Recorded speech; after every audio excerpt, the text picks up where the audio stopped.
So I'm Karen Sutherland from Edible Eden Design, and we're going to have a little revisit of these planter boxes that we planted only a couple of weeks ago. Maybe in the text will write how long ago it was. So we've got one that we never quite planted out. I'm going to put some Radicchio in that. The potting mix has been used once before, but I'll be doing some liquid feeding to top it up. One thing to take note of is if you've got these little balls in your potting mix and you squeeze them, and they're able to be squashed, then that indicates, if you squeeze them between your thumb and forefinger, and you're able to flatten them or smash them, that indicates that the fertiliser is finished in your potting mix. So you'll need to top it up again when you're reusing your potting mix, which you can do over a 2 or 3 year period usually. Always removing crop rotation with vegetables though. So we're just going to pop in a couple of these Radicchio plants. And you can see these little window boxes or little vertical planters are set up for 3 plants. These are the ones we sell on our website. We really like them because they've got a good area for root development. Now you can just simply break off those little edges and set them there ready. Just break this into 3.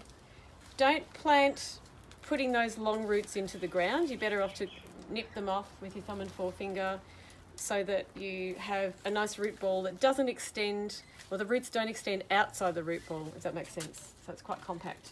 You don't want that put into the ground, squashed up, because it will tend to die off and it might rot and then cause issues for your plant or seedling.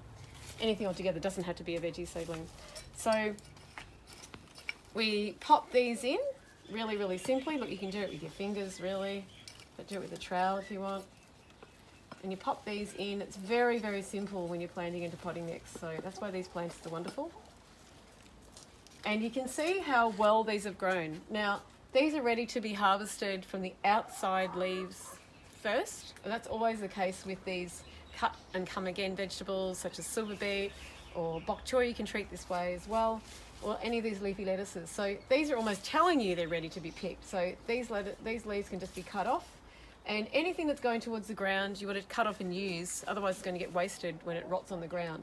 So you can take maybe 4 leaves off each of these plants, 3 or 4 leaves, and then they will keep growing over the next week or so, depending on the weather. Now these ones have grown a lot more slowly, and I wanted to show you, if we can come in and have a bit of a zoom in at, so when you get a dead leaf like this, you take that off because you don't want that rotting. So you put that onto the ground to be swept up later. But I've got a bit of an issue here, and I'm just looking to see what's caused it. Could be a fungal disease, or it could be insects. Now, I'm just looking at this.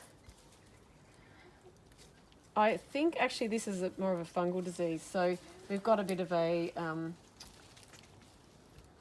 hygiene issue maybe. So we won't throw that onto the ground. We'll put that aside to be taken care of later. You don't put this sort of thing into, if it's anything that you're not sure about, don't put it into your cold composting or worm farm system, because you'll continue those pests growing through the system. Now, these are going very well. The coriander is going well too. Now here you can see a leaf that's not doing well. We'll take that off as well. That looks to me to be a fungal disease as well. A little bit of yellowing.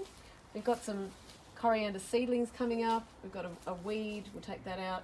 These ones are not doing so well. I can see they've been nibbled by something, by a snail or so.